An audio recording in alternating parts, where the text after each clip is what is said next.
Alors, nouveau contexte et nouvel enjeu, nouveau je ne sais pas, mais depuis plusieurs années on parle de génération Y et avec le temps qui passe, on parle de plus en plus de culture Y. Culture Y parce qu'on s'aperçoit que les comportements de cette génération Y commencent à faire un peu effet éponge avec les autres générations.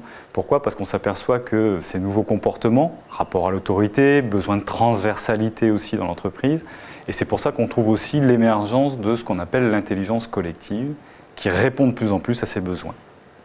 Qu'est-ce que l'intelligence collective? C'est une question très vaste, très large, hein, donc plutôt que de répondre à cette question, c'est qu'est-ce que ça n'est pas? Qu'est-ce qu'on met derrière esprit d'équipe? J'entends souvent dire, oui, on a un bon esprit d'équipe parce qu'en fait, il y a une bonne ambiance dans l'entreprise. Est-ce que c'est suffisant? Non.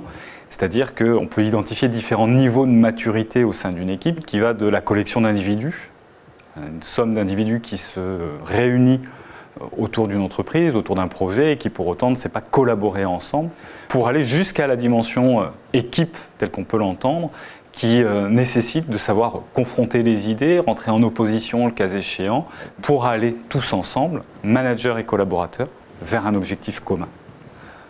Alors les freins pour aller vers l'intelligence collective, Olivier de Villard citait 6 grands dysfonctionnements.